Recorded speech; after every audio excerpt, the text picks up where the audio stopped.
Demi Allah saya sampaikan ini juga karena ingin bukan hanya menyenggol, menyinggung, tapi sangat benci sekali.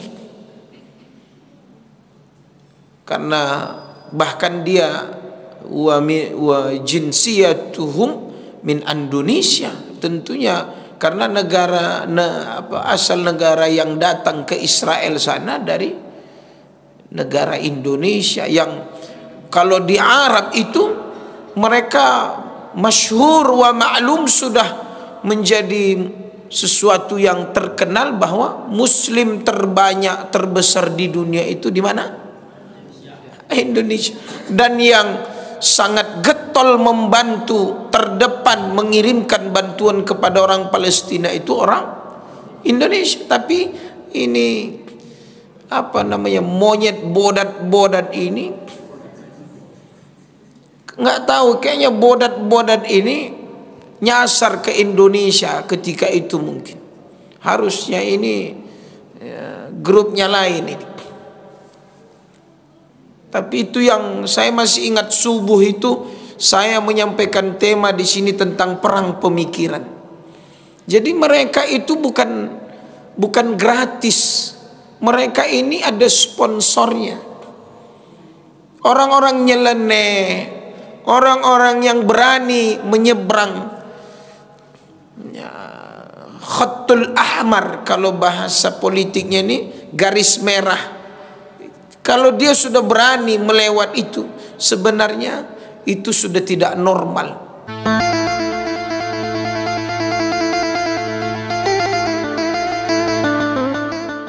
A'udzu billahi minasy syaithanir rajim. Bismillahirrahmanirrahim. Assalamualaikum warahmatullahi wabarakatuh. Apa kabar ayahanda ibunda sekalian? Sehat? Masya Allah, barakallah. Alhamdulillah, alhamdulillahilladzi huwal awwal wal akhir wal zahir wal batin. Walhamdulillahilladzi hadana lihada wa ma kunna linahtadiya laula an hadana Allah. Asyhadu an la ilaha illallah wa asyhadu anna Muhammadar Rasulullah sallallahu alaihi wasallam. Ikhwatal iman rahimakumullah, kita menghadirkan semangat untuk menghiasi diri kita ini dengan berbagai kebaikan. Wala budda minna an natahalla biha, dan perhiasan yang terindah itu adalah iman wal islam, asyukr, as-sabar, al-qana'atu wat ta'ah. Kemudian, dan hendaklah kita membersihkan jiwa kita ini, wa natakhalla biha, utama sekali hendaklah kita bersihkan dari sifat-sifat sombong, ingkar, kemudian juga ujub, wal'iyadzu billah, at-takabbur, ar-riya, dan begitu juga penyakit-penyakit hati yang lainnya. Setiap kali kita datang ke sini, maka kita usahakan kita adalah orang-orang yang terpilih, memanfaatkan waktu, begitu juga menghabiskan sisa umur ini terutama talabul ilm, sehingga keberkahan ini sesungguhnya terasa ketika kita berada di umur, di kesempatan yang sesungguhnya ini adalah sangat mahal di zaman ini. Kemudian ikhwah fillah, melihat kondisi dan keadaan, saya memilihkan tema kita di maghrib menjelang isya ini tentang cemburu terhadap agama, yaitu ghiratum fil Islam. Ghirah ini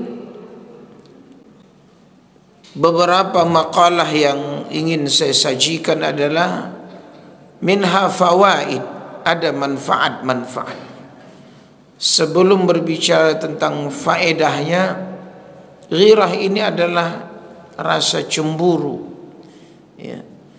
Dan secara istilah ghirah ini adalah orang-orang yang masih memiliki rasa kepedulian, perhatian terhadap agama, apalagi di saat-saat agama kita ini dihina, ya. Dan ini menjadi catatan kepada kita, dan bukti yang kita lihat hari ini, begitu banyaknya orang-orang nyeleneh, dan mereka ini seolah dibiarkan. Bahkan mereka dengan sewenang-wenang semudahnya menghina Allah, menghina Rasul, menghina malaikat, ya. Padahal ini semua adalah rukun iman. Dan sebenarnya jangan main-main dengan rukun iman. Artinya secara langsung mereka telah menghina Rabbuna Jalla Jalaluh, menghina Allah. Dan orang yang diam ketika agamanya dihina, itu sama kata ulama, memang sudah tanggal iman dari hatinya. Orang yang menyaksikan, bahkan ini perkataan Imam Ibnu Rajab Al-Hambali, dan Al-Imam Ibnu Rajab Al-Hambali ini menjelaskan tentang antara ghirah dengan amar ma'ruf nahi mungkar. Bahkan orang-orang yang menghina agama sekalipun tidak di depan kita, tapi kalau kabar itu sampai kepada kita dan kita diam, itu kata mereka sama halnya kemungkaran itu ada di depan mata kita.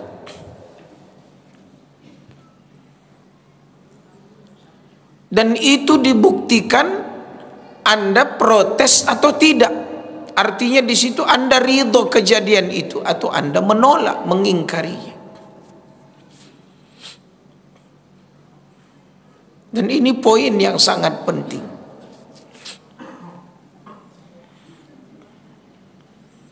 Sebahagian ulama mengatakan adalah semangat yang menggelora dalam jiwa seseorang.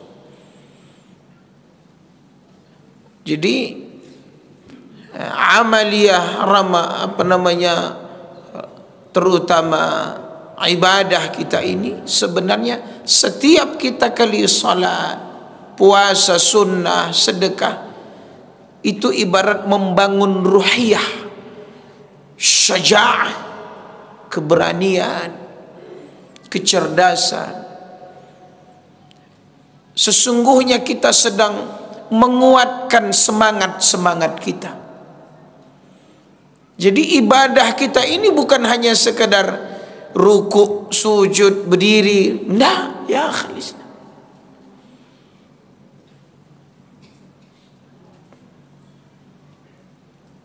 Harus memiliki semangat yang membara. Maka kata ulama bahwa ada al-ihtimam bidini, itu rasa cemburu yang mahmudah, yang terpuji, itu semangat yang membara ketika nilai-nilai ibadah yang terpatri dalam jiwa kita, yang itu menjadi cahaya penyemangat dalam hidup kita ini, setiap kali kita ruku', sujud, berzikir, mengingat Allah, maka sesungguhnya kata ulama itu menambah semangat, penjagaan, pembelaan. Karena di situ ada disiplin, di situ ada apa? Semangat, hamasah, agar kita ini orang-orang yang memang punya izzah. Ini dahsyat sekali. Punya izzah di hadapan musuh-musuh Islam. Saya demi Allah saya sampaikan ini juga karena ingin bukan hanya menyenggol, menyinggung, tapi sangat benci sekali.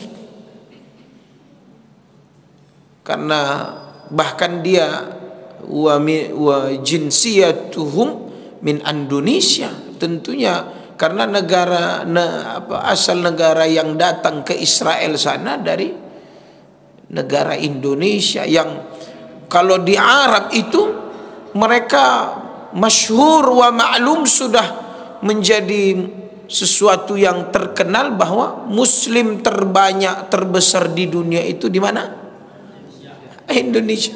Dan yang sangat getol membantu terdepan mengirimkan bantuan kepada orang Palestina itu orang Indonesia. Tapi ini apa namanya, monyet bodat-bodat ini, nggak tahu, kayaknya bodat-bodat ini nyasar ke Indonesia ketika itu. Mungkin harusnya ini grupnya lain ini. Tapi itu yang saya masih ingat, subuh itu saya menyampaikan tema di sini tentang perang pemikiran. Jadi mereka itu bukan gratis. Mereka ini ada sponsornya. Orang-orang nyeleneh, orang-orang yang berani menyeberang khatul ahmar, kalau bahasa politiknya ini garis merah. Kalau dia sudah berani melewat itu, sebenarnya itu sudah tidak normal. Baik itu akidahnya, keimanannya, itu orang-orang budak suruhan semua. Maka saya bilang apa yang disampaikan oleh Allah, kunu qiradah, jadilah monyet. Maka mereka ini ya otaknya, dan mereka ketika bergabung dengan bapak-bapak monyet, ya kumpulannya ya monyet. Karena Allah yang menyebut orang-orang Yahudi itu kunu qiradah, jadilah monyet, bodat. Kemudian ya akhul Islam, fawaid al-ghirah fil Islam, innal ghirah fil Islam ta'udu 'ala al-'abdi bil khairi wan naf'. Jadi itu menandakan ada potensi-potensi kebaikan yang ada pada diri kita ya akhul Islam. Jadi ketika Allah menciptakan manusia ini, laqad khalaqnal insana fi ahsani taqwim, tentu di situ ada potensi kebaikan. Ta'udu 'alal 'abdi bil khairi wan nafa'. Di situ ada manfaat. Itulah manfaat dari ghirah. Tadullu al-ghirah ala quwwati imanil 'abdi billah. Dan di situ ditunjukkan betul, dinampakkan kepada umat itu bahwa quwwatul iman, kekuatan iman ya akhul Islam.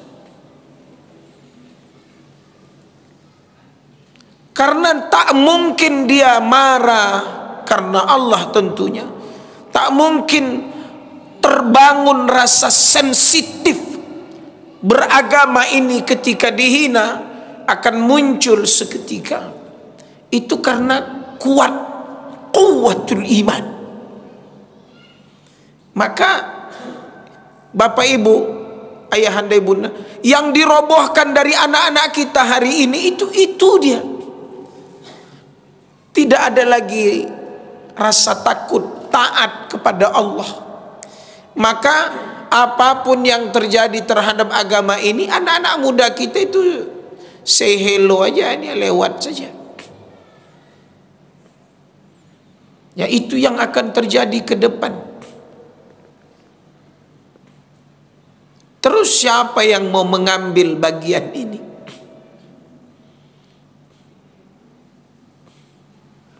Baik, ya akhul Islam. Al-ghirah sifatun minas sifatil lati yuhibbuha Allah. Jadi rasa cemburu terhadap agama ini ketika dikelola dengan baik, itu sifat yang paling dicintai oleh Allah. Al-muwalatu fillah, loyal kepada Allah. Al-bughdhu fillah, bahkan membenci juga karena Allah. Hubbu fillah, bahkan mencinta karena Allah. Maka kata ulama dalam hadis Rasulullah SAW, awsaq ural Islam, itu adalah apa? Simpul, ikatan yang terkuat dari agama ini. Maka jangan sampai lepas itu dari hati anak-anak kita, Bapak Ibu.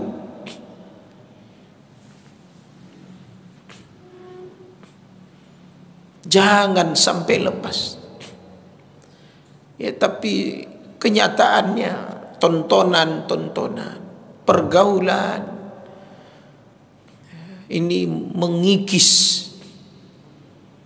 mereka antara yang ndak mau tahu dengan keadaan. Jadi saya bilang begini, kadang kita malu dengan terutama kehidupan para nabi, rasul dan sahabat-sahabat. Kadang ada orang hanya mengambil sisi kehidupan nabi ini hanya ibadah zikir saja. Nggak apa-apa, bagus. Tapi banyak yang melupakan sisi perjuangan dakwah berdarah-darahnya Nabi membela agama ini. Itu kenapa tidak disingkap? Kenapa tidak diangkat ke permukaan? Jadi kadang kenapa tidak berbicara bagaimana Rasulullah berjuang membela agama ini dengan darah dan nyawanya. Kadang hanya bicara masjid, bicara istrinya, bicara dagangnya. Sebenarnya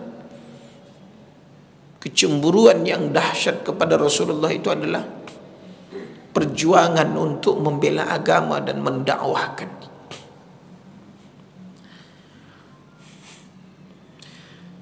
Tuhmi al-ghirah al-qalb wal jawarih min al-wuqu' fil ma'asi wal fawahish. Ghirah ini juga menjaga himayah, baik itu panca indera al-jawarih, anggota tubuh kita ini, apalagi hati kita ini, agar terhindar dari kemaksiatan, ya, luku' fil ma'asi wal fawahish, apalagi hal-hal yang keji, hal-hal yang menjijikkan, fahisyah.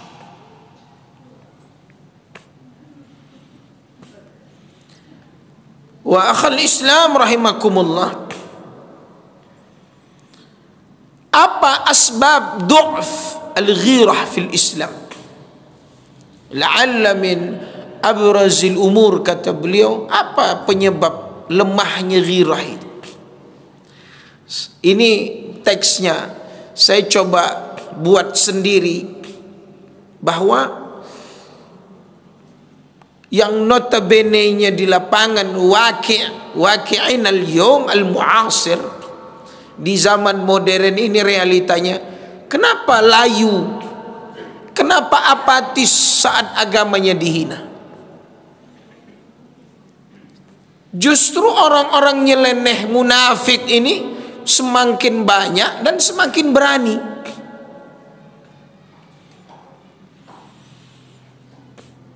Ini mohon maaf ya, mohon maaf karena saya coba analisis, saya tulis sendiri. Dan anehnya kita ini menunjukkan keislaman, komitmen terhadap agama ini pas mau pemilu saja. Mohon maaf, tanda kutip ini. Setiap kali datang pemilu, setiap kali agama dimunculkan, saling baiklah, pengasih penyayangnya, dapatlah sifat-sifat asmaul husna, dermawan, perhatian. Bahkan menjelang pemilu zero kasus, Densus tak ada kerja, polisi tak, seolah Indonesia ini damai, mantap.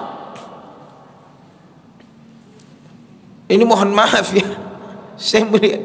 Dan janji-janji pemimpin yang ingin dimenangkan ini mudah nyampe ke langit. Keren-keren itu semuanya, move on semua itu. Apa apa namanya? Itu bahasa-bahasa Korea tuh muncul, saya tengok. Macam udah bintang film, akan datang segera, akan tayang. Khawatir jadi gentayangan. Jadi mereka memperlihatkan wa yuzhir, bahwa mereka seolah-olah mutadayyin, seolah-olah memang agamis itu di saat ingin dipilih. Tapi begitu sudah dapat jabatan, khalas ya, khalas. Ruh habis, tinggal. Coba. Ini muskilah, ini masalah.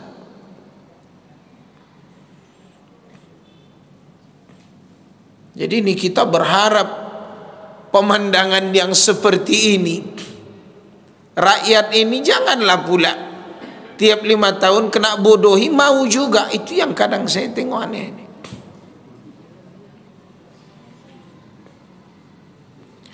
Kemudian zaman di mana para aktivis, anak-anak muda, sekarang ini saya tengoklah politisasi pendidikan ini seolah ingin mengejar nilai akademik, tapi justru diam dengan 1000 bahasa. Tidak ada lagi perlawanan terhadap kebatilan ini.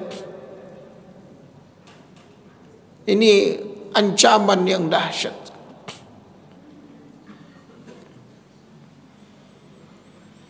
Kemudian ya akhul Islam, apa penyebab du'ful ghirah ini? Karena standar hidup ini tidak lagi kata-kata iman, takwa, enggak. Tapi apa? Lebih kepada gaya saja. Enggak ada lagi standar halal haram. Itu yang kapan saya menyampaikan tema, saya baru pulang dari Malaysia, saya bilang. Jadi sedihnya kita Pak, Bu, hanya gara-gara logo halal itu diganti jadi logo ada wayangnya, itu apa namanya, standar halal food Asia itu Indonesia tidak dipakai lagi. Coba, hanya mengganti itu, Indonesia sudah dikhawatirkan baik barang yang masuk dan keluar itu, mereka sangat sensitif dengan logo MUI, logo halal MUI itu. Itu yang langsung bicara, saya dengar mereka yang punya sertifikat halal di Malaysia. Berarti ya kan repot juga mau membongkar logo, ada apa, on missionnya di mana? Bahkan ada anak SD yang gara-gara minum apa ale-ale, minum apa itu yang cuci darah, gagal ginjal. Dan itu pengakuan orang tuanya. Jadi ternyata di negara-negara maju, logo label halal MUI yang kita itu dulu ditakuti. Tapi setelah diintervensi, fungsi-fungsinya dihilangkan. Jadi standar halal haram itu dicabut. Berarti itu kan sebenarnya kalau saya bahasakan sebenarnya itu perang agama. Artinya kita tidak ada lagi standar halal haramnya. Coba, ngeri sekali.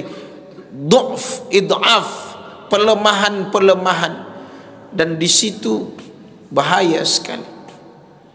Kemudian contoh dari pola pikir. Ini saya bukalah sedikit ketika kita di tataran pimpinan pondok dan lain sebagainya, ketika meng-cross check, menginterview, kemudian men-screening anak-anak yang tamatan pondok, yang kuliah untuk masuk di sebuah pekerjaan yang harus dia lakoni. Itu kita ajukan pertanyaan tentang keislaman, tentang mazhab, tentang perjuangan Islam, dunia pergerakan, bahkan yang hal-hal yang standar dalam keistiqomahan dia itu masih bermasalah, Pak. Rawan. Bahkan dia kadang berani mengungkapkan hal-hal yang bertentangan dengan kita gitu. Padahal dia tahu, dengan alasan yaitu hak asasi manusia. Coba itu. Artinya dari sejak mereka SD, SMP, SMA, kuliah itu sudah ada pencucian otak di situ.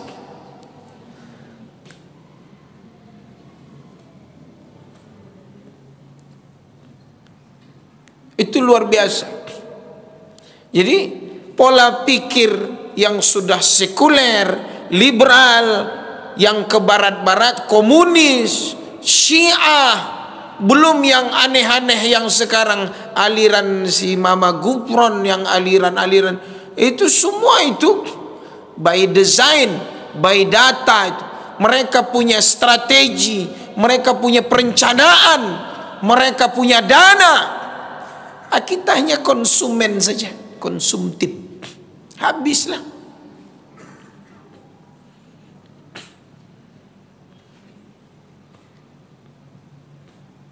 Saya bukan mau saya bilang karena kita juga membeli buku-buku kurikulum ini.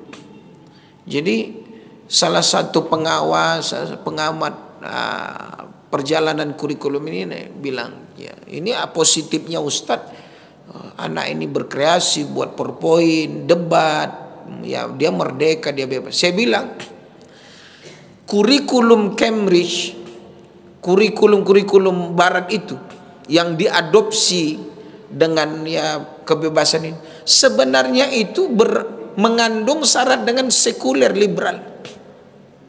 Di situ, Pak, saya ingat betul dulu kami kuliah di S2, gara-gara mendebat dosen yang sekuler aja saya dapat nilai C. Sekarang tidak.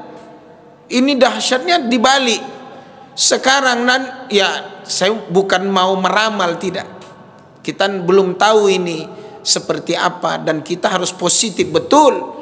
Tapi jangan salah nanti kalau Anda didebat. Karena ini dibuka. Jadi berdebat, mempertahankan argumen, itu pola-pola sekuler. Dan itu kurikulum-kurikulum barat begitu.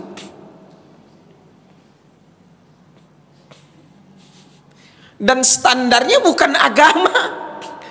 Standarnya logika. Mau dia ayah kayak mau guru, Anda harus siap berdebat dengan anak murid Anda, dengan anak rahim Anda. Nah ini kalau tidak lengkap ilmunya nanti dengan hadirnya teori-teori ini, dunia pendidikan kita ini ancaman bagi agama kita. Catat itu. Yang Anda punya uang bisa sekolah di swasta, alhamdulillah. Tapi berapa ribu anak-anak kita yang sekolah pulang merokok, pulang balap-balap, pulang lepas jilbab.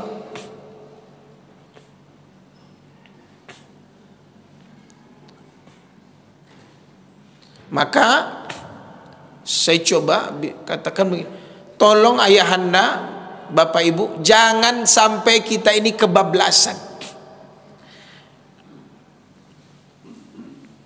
Bagaimana menggerakkan mesin ghirah tadi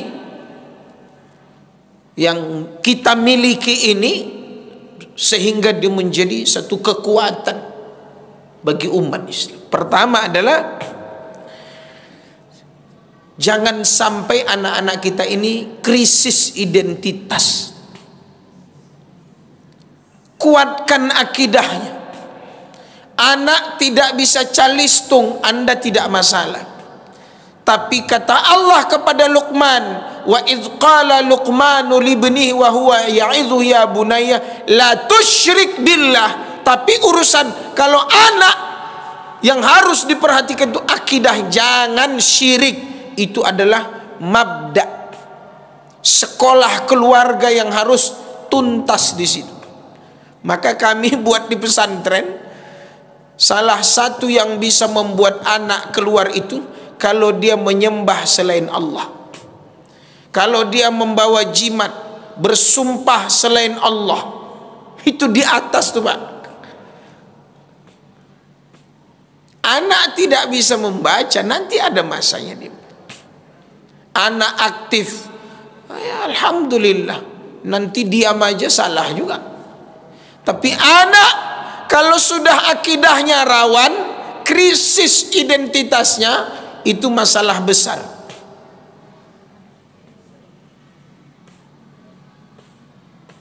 Coba saya tanya Bapak Ibu, kalau ada anak hari ini main gamenya yang membuatnya misal Kristen Barat, itu boleh nggak? Artinya dia memakai aplikasi dan game-game itu yang sebenarnya merusak dia, dan yang sesungguhnya yang membuat itu bukan umat Islam. Kena nggak akidahnya? Kena. Misal dia menonton yang tidak berjilbab, menyanyikan lagu-lagu yang sebenarnya itu melalaikan dia, sebenarnya udah kena akidahnya. Kenapa? Ghirahnya tidak ada. Itulah dia disebut ghirah mazmumah, ghirah yang disebut tercela itu. Kenapa? Condongnya dia, senangnya dia bukan produk agamanya, tapi produk agama lain.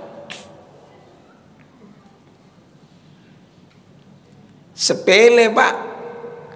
Dulu karena bioskop, dulu karena pakai layar tancap, segannya masih banyak.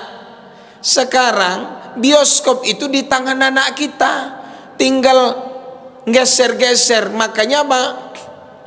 Secara mental segan, malunya nggak ada, karena cuma geser aja dan orang nggak ngelihat.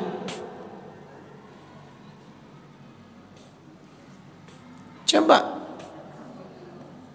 Tapi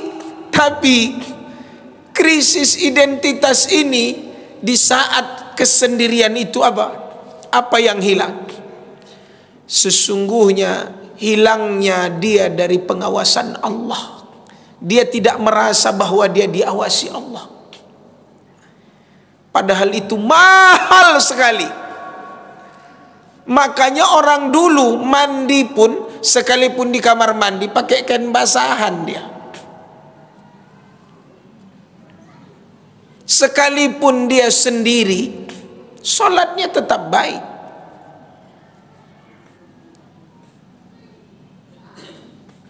Hari ini hancur. Kenapa?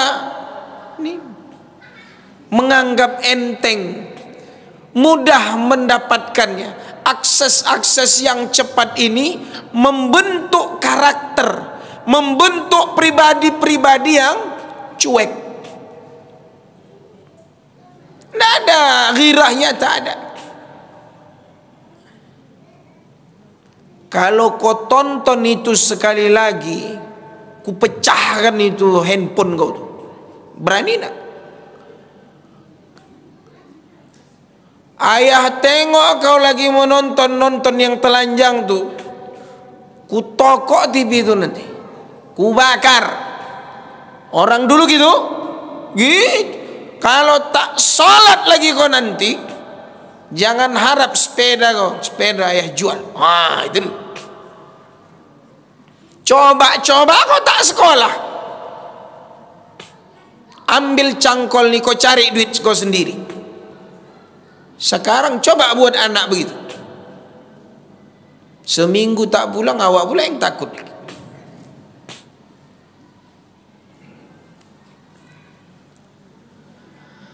Udah panjang kakinya, ATM pun sama dia, rumahnya pun udah banyak, kawannya pun banyak, tinggal di chattingnya kawannya, selesai.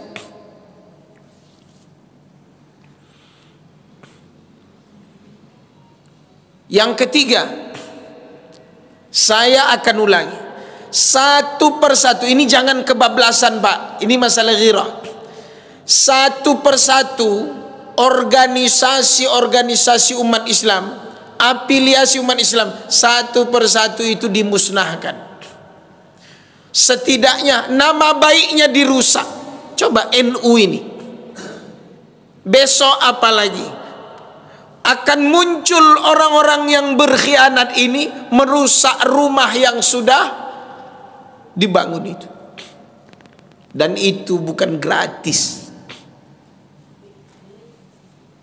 Untuk apa? Untuk memadamkan cahaya ghirah. Kalau begitu aku tak percaya. Salah. Padahal itu apa? Silent operation. Hati-hati. Kadang kawan duduk, kadang teman, itu on mission. Tiba-tiba dia muncul, dia buat pernyataan, dia ketemu si fulan, dia ngomong, akhirnya dia injak Al-Quran, dia hina Allah. Kita pun ikut rusak. Jangan kaget ke depan. Kenapa? Target untuk memusnahkan apa? Organisasi-organisasi umat Islam. Dan itu bagian dari perang pemikiran. Kemudian apa sebab-sebab mereka coba memadamkan cahaya semangat umat Islam? Kita ini Pak, Bu, sudah terbiasa semangat keislaman ini hanya momen-momen saja. Idul Adha rame, hari raya rame, Ramadan keluar semuanya rame, walaupun sehari, 2 hari, sepekan, 2 pekan. Haji rame. Jadi kita ini ghirahnya masih ghirah apa? Panas-panas apa kata orang? Panas-panas kuku aja lah. Tak enak disebut teh ayam di masjid.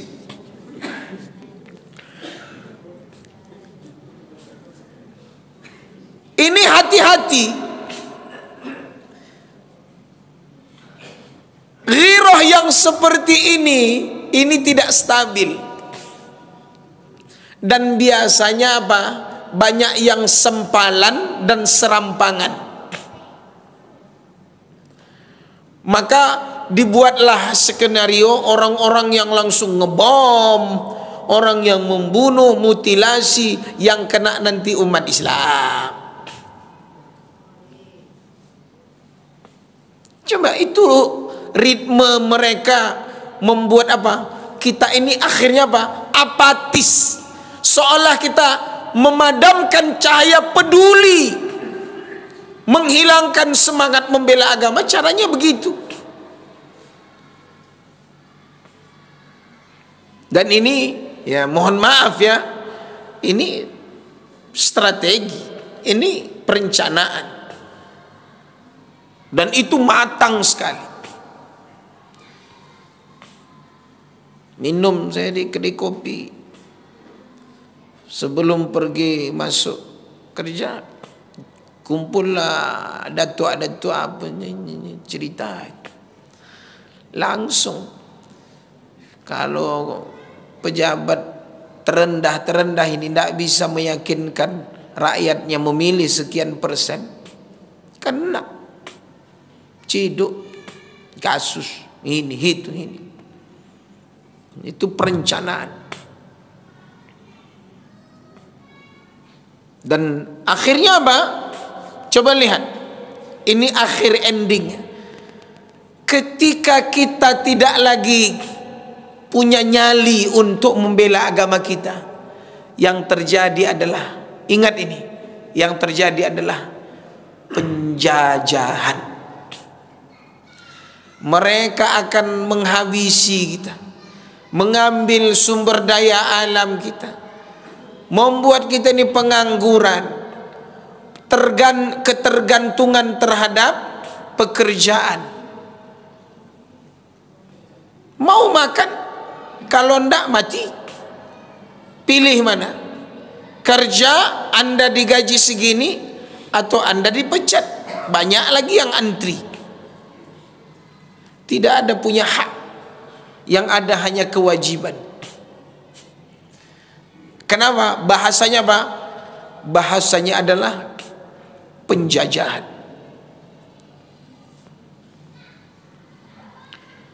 Maka di poin ini saya tutup bagaimana merawat ghirah ini. Satu, bagaimana kita merawat cinta kita kepada Allah.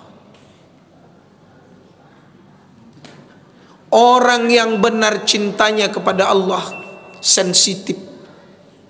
Yang kedua adalah jangan pernah kehilangan optimisme. Izin Allah, setiap generasi, setiap musuh pasti ada pahlawan. Allah menjaga agama ini. Setiap hebatnya para pendebat, ada Ahmad Dedan, ada Zakir Naik. Yang sekarang saya tengok ada banyak-banyak tuh. Ahli-ahli kristolog, ahli-ahli sejarah, mantap-mantap, muda-muda. Masya Allah itu. Kemudian pahami makna ukhuwah. Kita ada sebuah tulisan begini. Saya tengok di media sosial, ini penutup. Ustadz-ustadz kita sekarang ini kalau udah ngomong dia yang paling hebat, organisasi dia yang paling terkenal. Seolah kalau dikasih urusan umat ini ke dia, seolah dia bisa menyelesaikannya. Itu bongak itu. Gaya. Maksudnya apa? Nggak bisa. Artinya apa? Kita harus bersinergi. Kita harus apa? Ada sumbangsih kita. Ada di ekonomi bagus, ada di akidah bagus, ada di politik bagus, ada di dakwah bagus, ada di obat-obatan bagus, ada di bisnis bagus. Itulah yang harus diramu dalam kehidupan umat Islam. Itulah hebatnya Rasulullah Sallallahu Alaihi Wasallam. Jadi jangan sok ini tidak boleh, kalian tuh tidak bagus, kami yang hebat. Coba kasih dia masalah umat ini, selesai tidak sama dia? Mana? Tak bisa. Artinya apa? Allah menginginkan menjalani kemenangan ini bukan begini. Sinerginya ada, saling memenuhi kehidupan ini ada, kompaknya ada, maka akan datang kejayaan dan kemenangan Islam. Ini saja. Astaghfirullahaladzim. Assalamualaikum warahmatullahi wabarakatuh.